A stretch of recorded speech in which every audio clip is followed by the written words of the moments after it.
Précédemment, dans Alert Spoiler. Je vais pas y arriver, Willy. J'ai besoin de me faire quelques bons films, donc on y va. Patron, fuir les bouses ne va pas vous aider. Au contraire, ça me fera le plus grand C'est bien. de la fuite. Je vous demande de me débarrasser de cet homme. T'es qui, putain? Mr. McGuffin. C'est toi qui m'as envoyé cette boîte. Y'a quoi dans la boîte? La relique d'une grosse bouse. Jette-moi ça, je te dis. Je me suis dit qu'avec ton entêtement saoulant, il fallait un peu de transition, en t'envoyant aussi celle d'une série que tu adores, malgré tout le mal qu'elle te fait. T'espères me faire mal avec Evangelion? Nous savons tous les deux en quoi cette série peut te faire mal.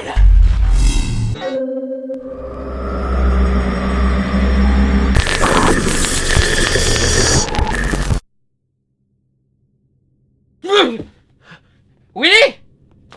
Où est-ce que je suis?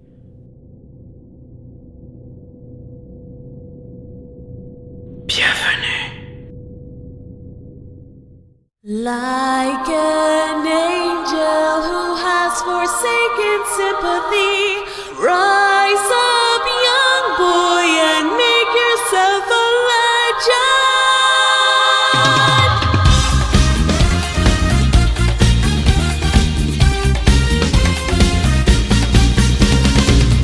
Blue skies and the gunning winds are trying to open the door of your heart. But you're gazing at me as if you cannot see. You just stand there smiling vacantly.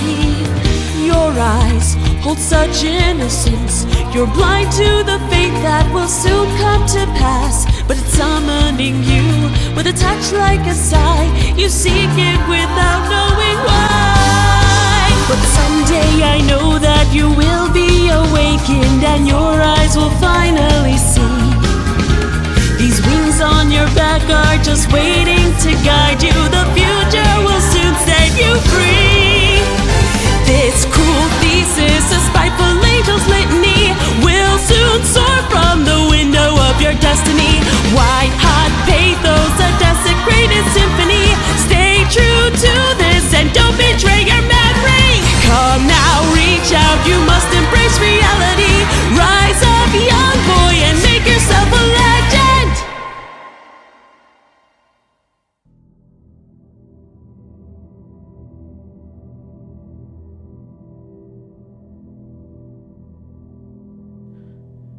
Qui es-tu? Et toi? Qui es-tu? Le mec qui va t'atomiser la tronche si tu me lâches pas la grappe. Où je suis? Et où est McGuffin? Tant de rage et de rejet. Tout ça pour ne pas reconnaître ce que tu sais déjà. Et qu'est-ce que je suis censé savoir? Que tu es inutile. Qu'est-ce que tu en sais? Je suis ton cœur. Je sais tout ce que tu ressens. Je connais aussi tous tes doutes. Et je sais aussi ce que tu te refuses d'admettre. Je n'ai pas de doute, monsieur cœur des gens qui t'emmerdent. Alors pourquoi évites-tu de critiquer des bosses? Pourquoi portes-tu peur en voyant une relique d'une mauvaise série qui n'est pas aussi mauvaise que ce que tu as déjà critiqué? Parce que je t'emmerde. Entêté, comme toujours. Tu devrais te remettre en question plus souvent. Pourquoi pas de la même manière que tu as remis en question ta propre personne et ton existence? Et si tu critiquais Evangelion? Ok.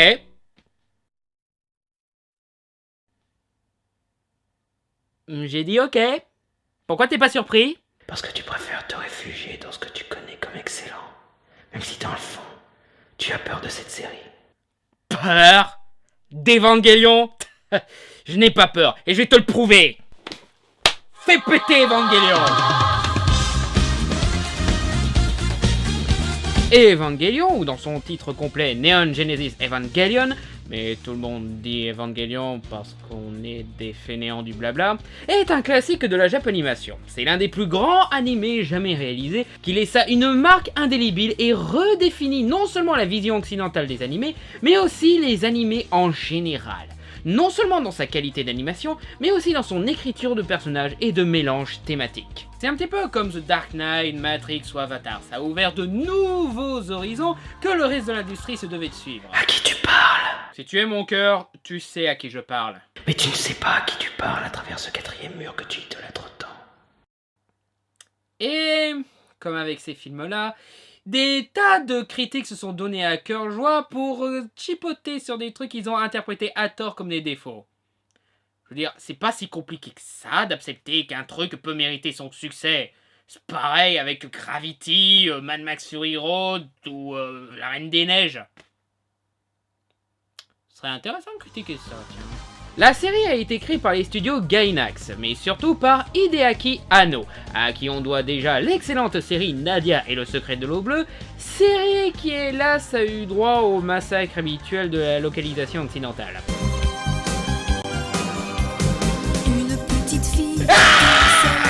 Heureusement, Evangelion a été diffusé chez nous durant la période où on commençait à prendre les animés un peu plus au sérieux, comme je l'ai expliqué un épisode plus tôt. En l'occurrence, c'est Dynamic Vision, connu maintenant sous le nom de Daybase, qui a acquis les droits pour sa diffusion en France, en vidéo ou par le biais de chaînes télé payantes comme Canal+, et c'est de point l'ancêtre de Game One. Ce qui veut dire que la série a pu conserver sa forme originale dans la traduction et a pu conserver un doublage convenable.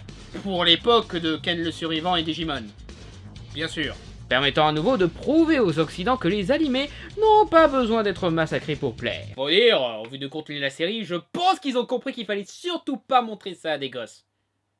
À moins de vouloir les rendre psychopathes. Et qu'est-ce que tu as trouvé? Evangelion. Oh, Neon Genesis Evangelion. Qu'est-ce qu'il peut faire?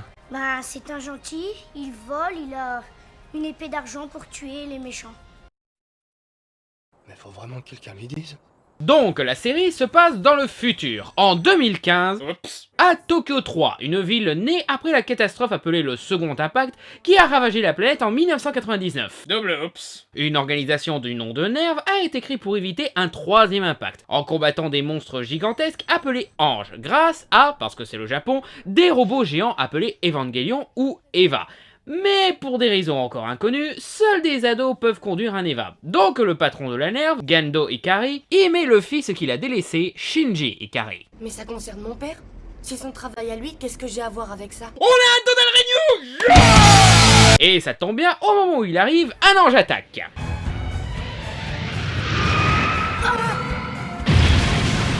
Un monstre géant attaque le Japon? On doit être mardi. Shinji est récupéré par Misato Katsuragi, une femme puérile et positive chef des opérations de la Nerve. Et qui est mon personnage Oh putain! Couche-toi!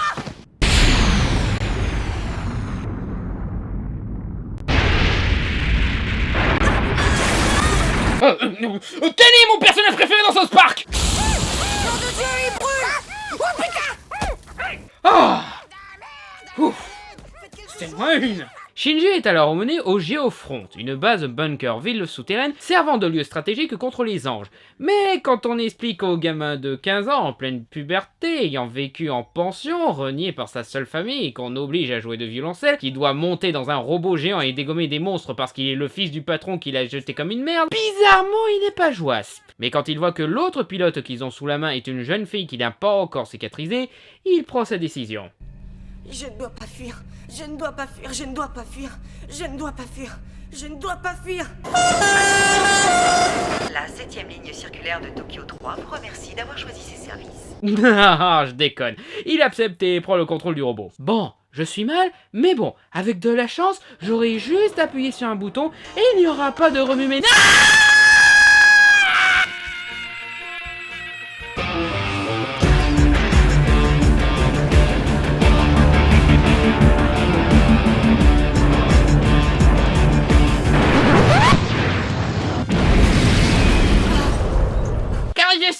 Je piloterais un Megazord, mais qu'est-ce que j'étais con quand j'étais gosse! Mais après un moment difficile, l'Eva passe en mode berserk et ne fait qu'une bouchée de l'ange.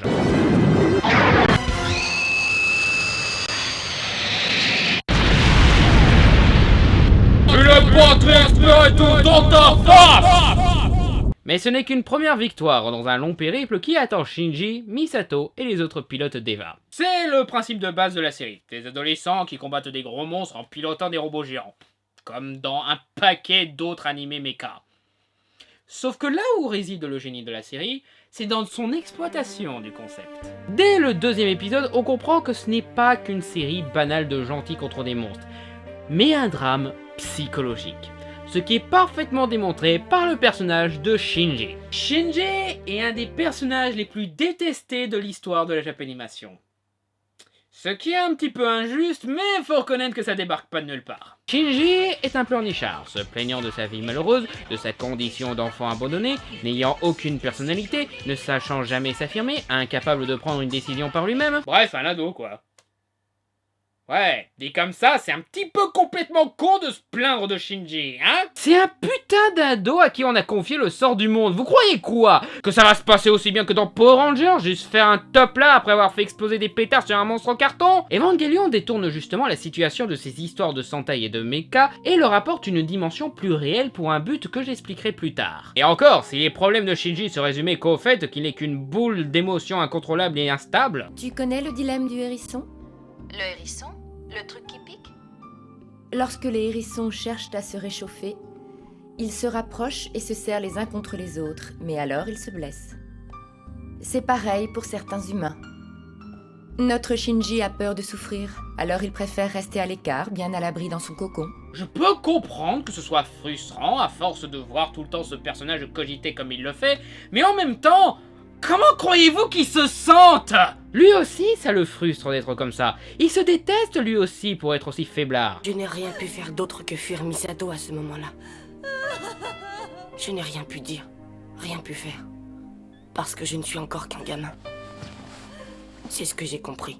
Le véritable problème avec Shinji n'est pas Shinji, mais le spectateur. Le mec qui voit une histoire de robots géants pilotés par des ados qui doivent sauver le monde de gros monstres, il s'attend à Pacific Rim ou Power Rangers justement, au lieu d'accepter un fait très simple. C'est pas ce genre de film, mon vieux. Ouais, enfin, série plutôt que film, mais vous avez compris l'idée. La série n'a jamais promis une escapade de la réalité ou un combat entre le bien et le mal fun.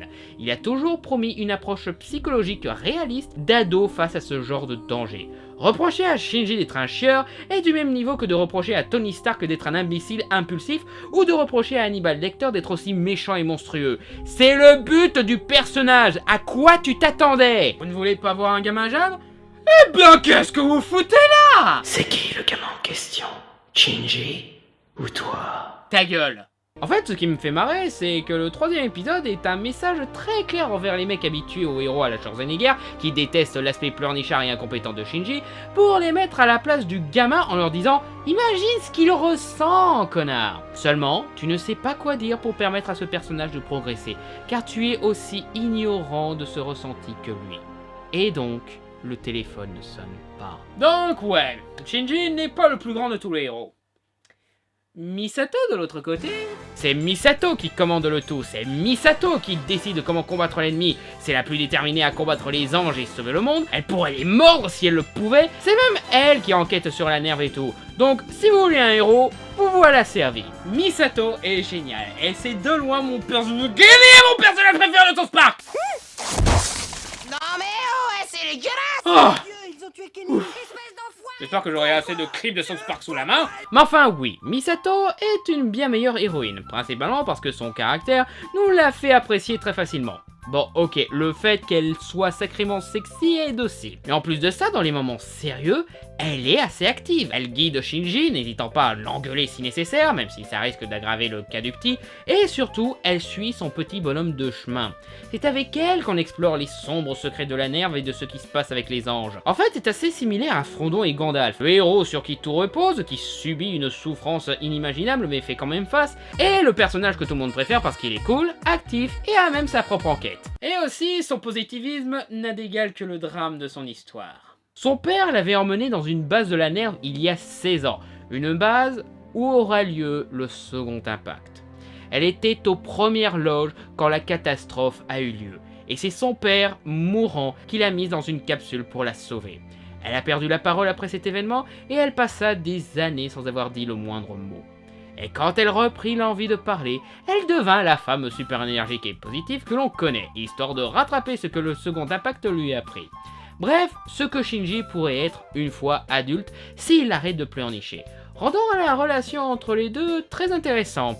Au-delà de l'aspect sexuel un petit peu bizarre, vu que Misato fera de son mieux pour que Shinji sorte de son cocon, comme elle a réussi à le faire justement. Aussi, c'est une putain de malpropre, et ça la rend encore plus fun. Oh, et elle a un animal de compagnie, un manchot d'eau chaude du nom de Pen Pen. C'était un pingouin? J'ai bien peur que oui. Un personnage principalement là pour de la figuration et de la comédie, mais qui marche généralement. Et puis, hey, qui ne rêverait pas d'avoir son propre manchot? T'as d'ailleurs, comme on est dans mon cœur, machin truc, je peux un petit peu fabriquer ce que je veux là-dedans, non? Me poser la question prouve que tu n'es pas sûr de tes propres... Ouais, ta gueule. Un Pen, s'il vous plaît. Oh mon dieu, mais c'est trop cool. Ray est une pilote d'Eva beaucoup plus expérimentée, mais aussi sacrément froide. Mais quand je dis froide, je veux dire se retrouver dans une situation la Lovina avec Shinji qui tombe sur elle, à poil, met sa main sur son nichon, et tout ce qu'elle trouve à dire c'est « Tu peux te relever s'il te plaît ?» Et c'est ce qui la rend particulièrement intéressante. Elle est difficile à comprendre, principalement parce qu'elle exprime pratiquement aucune émotion. Et c'était ce qui concerne sa relation avec le père de Shinji, Gendo. Gendo est...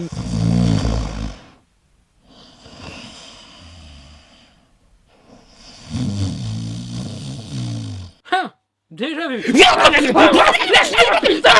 Gendo est comme Dunkirk, c'est le maître à penser, le comploteur, le génie du mal. Encore plus quand on voit que c'est lui qui dirige le dernier espoir de l'humanité.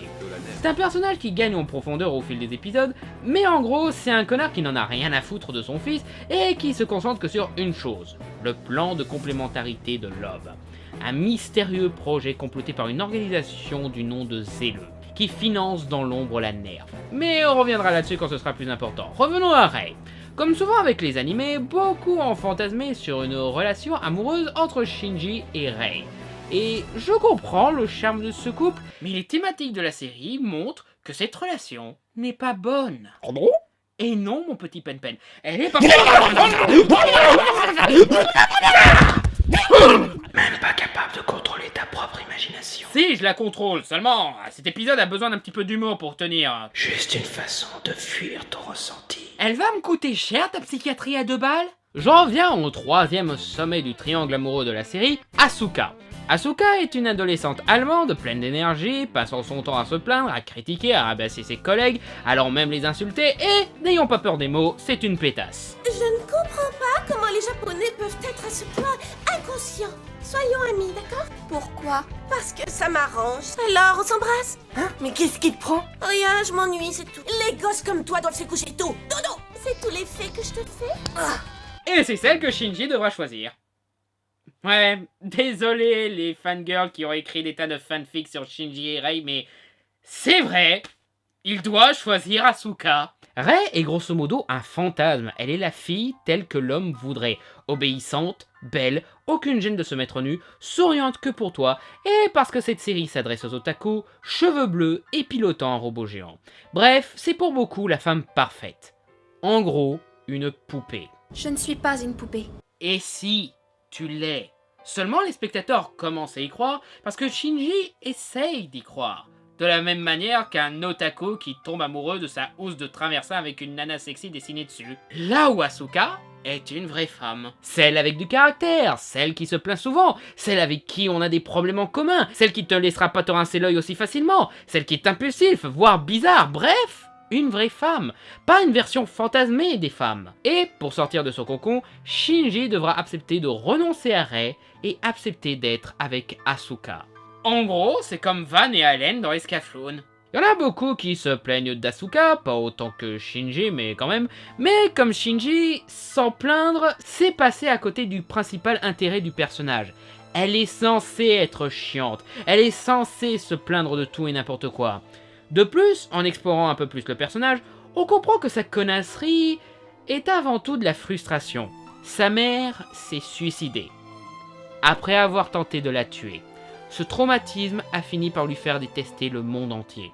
Ce qui est compréhensible, ce monde a tué sa mère. Normal qu'elle déteste tout le monde. Et c'est encore pire quand elle se trouve un modèle d'homme parfait qui se refuse à elle parce que ce n'est qu'une gamine. Tiens, parfaite transition. Ryoji est le mec le plus cynique de la série. C'est un agent décup.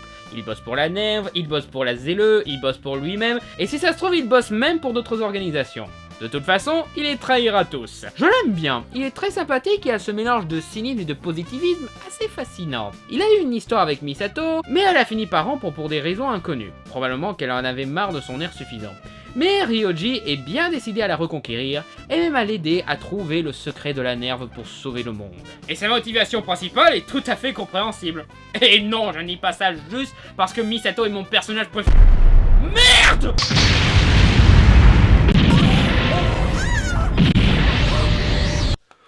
Allô Kenny, ça te dérange si je te bute encore une fois? Oh merde! Ryoji est mon personnage préféré! Oh, merci beaucoup, mec! Oh, je suis désolé, Misato! Je sais, mais... Excuse-moi, Misato, mais c'était toi ou lui? C'était toi ou lui? Je voulais pas te perdre, Misato!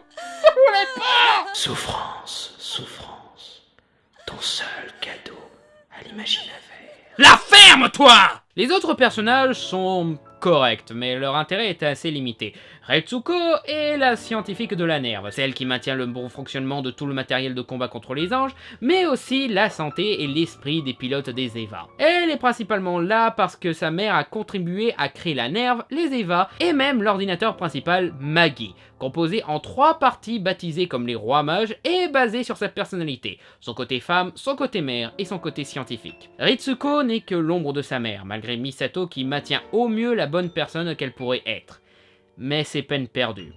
Elle sera comme sa mère, ou sombrera dans la folie en tentant de ne plus l'être. Fuyutsuki est le sage négociateur de la Nerve, mais sa personnalité se limite à être classe, à être associée dans le crime avec Gendo, et à avoir le béguin pour la femme défunte de Gendo. Avant qu'elle soit défunte. La série est dérangée, mais pas à ce point. Et le reste du personnel de la Nerve est composé de...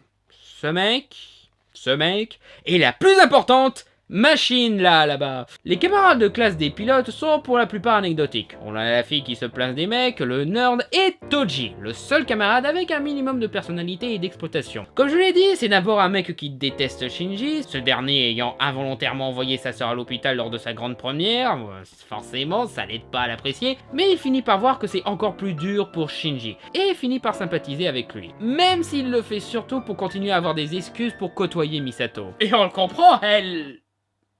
Non. Et enfin, Kaoru. Kaoru est... Excuse-moi, mais j'ai l'impression que tu ne te rends pas bien compte de qui tu es. Eh bien, Shinji, qu'est-ce que tu fais là? Tu m'attendais? Non, pas du tout. Je ne pensais pas que tu... J'aimerais te parler encore un peu. Je peux venir? Oh. Pour me doucher? C'est parce que tu as peur de tes sentiments? Il faut aller se coucher. Ensemble? Hein? Non. Ton cœur est digne d'amour. D'amour?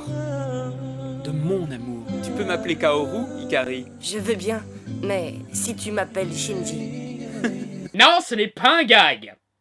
Shinji se révèle bel et bien être bisexuel. Hein? J'imagine que quand un mec aussi sexy commence à te séduire, même si t'es hétéro, tu te laisses faire, hein. J'imagine les mecs qui s'attendaient à une histoire de méca banale et qui voient Shinji et qui se disent « Putain, mais ce personnage, c'est trop un PD !» Et là, ils voient débarquer Kaoru dans cet épisode et ils se rendent compte qu'il est vraiment homosexuel. Et là, ils sont genre « Oh, merde !» Non pas que ce soit une mauvaise chose, hein. Et surtout, c'est un ange. Chose exceptionnelle car les anges sont généralement des monstres gigantesques difformes au design alien et créatif, incapables de communiquer, ou du moins directement. Mais lui, il a une apparence humaine. Intéressant. Il n'est là que pour un épisode, mais il a su marquer les fans, que ce soit pour l'aspect gay du personnage, mais aussi pour l'épreuve que ça apporte à Shinji, qui après ça, est encore plus détruit qu'avant. Les anges et les Eva ont de chouettes designs, mon préféré étant Zeruel, le 14e ange. Regardez-le comme il est badass, même une pile nucléaire dans la tronche ne le bute pas. Les anges ne se limitent pas qu'aux gros monstres en plus de ça. Certains sont des entités entrant dans la tête des gens pour leur faire affronter leur subconscient, amenant à ce que j'aime appeler des attaques psychologiques. Des séquences où on part vraiment en film d'auteur avec nos héros qui affrontent leurs troubles et leurs peines de façon assez sadique. Bien, ça me rappelle... la ferme. Les Eva ont pratiquement la même apparence, ce qui est normal, ils sont fabriqués par l'homme, mais la particularité des Eva par rapport à d'autres mechas de la Japanimation, ils sont faits de chair. Ouais, ce sont grosso modo des gros monstres auxquels on a rajouté des cockpits en fait. Ah, et aussi, petit défaut de conception, le pilote ressent la douleur de l'Eva. En effet, l'Eva, nécessitant une connexion mentale avec le pilote pour fonctionner de façon optimale, cela amène à des complications physiques évidentes. Ce qui confirme aussi à quel point Gendo est un connard. Vous savez, monsieur, je suis sûr qu'avec plus de travail sur le plug, on peut faire en sorte que ce soit totalement indolore pour le pilote. Non, je veux le voir souffrir. Ce sera rigolo. L'histoire est épisodique. Ce n'est pas comme Escaflowne où toute la série est un gros scénario. Au mieux, on a 3 épisodes qui se suivent directement, et le reste est assez centré sur le quotidien de nos héros dans leur combat contre les anges. Il y a un fil rouge, ouais, mais il entre concrètement en jeu que vers la fin de la série après suffisamment de développement de personnages. Il y en a même pas mal qui se basent que sur les personnages et non sur l'action. Et je ne m'en plains pas. Dans ce genre de série, c'est le quotidien qui donne plus de force aux enjeux de la série et même les thématiques. Voilà ce qui se passe essentiellement.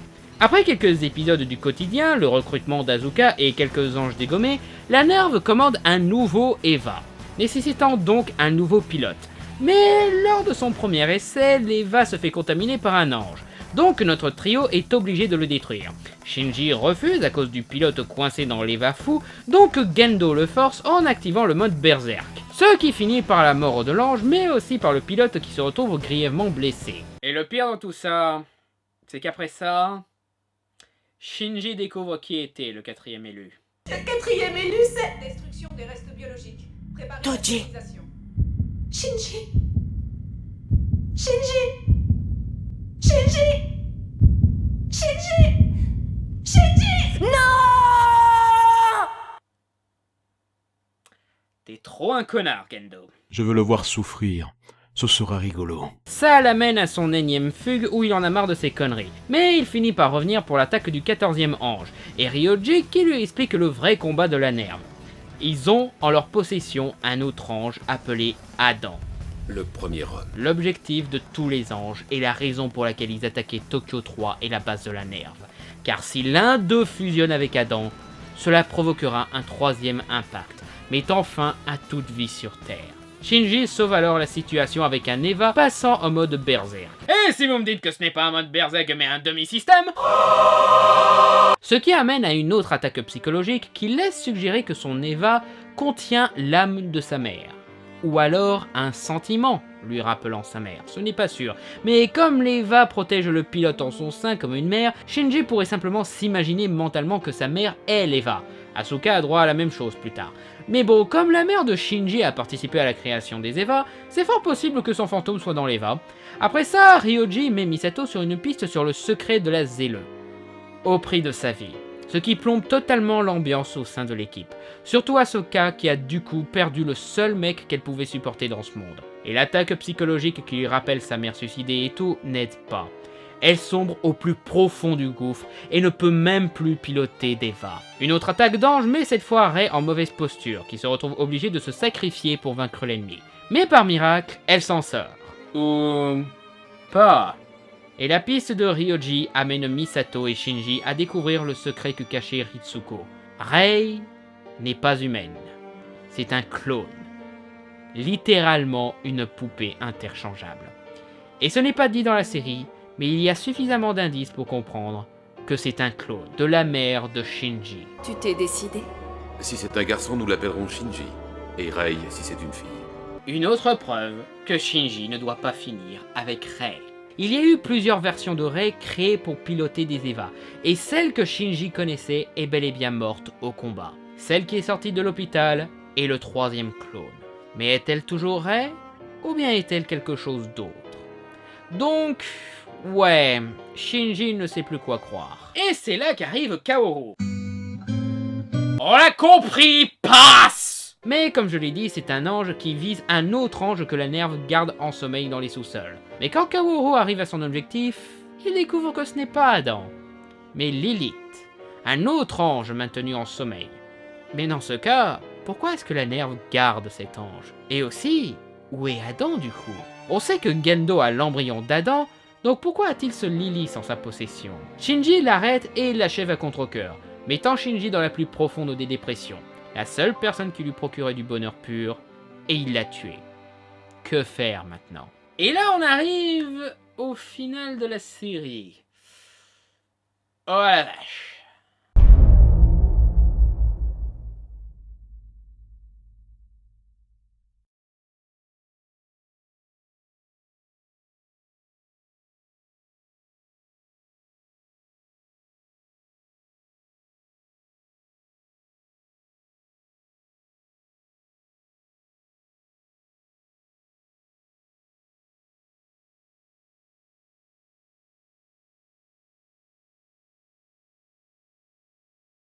Bah, c'est un gentil, il vole, il a une épée d'argent pour tuer les méchants. Je vais lui dire. Il n'en est pas question.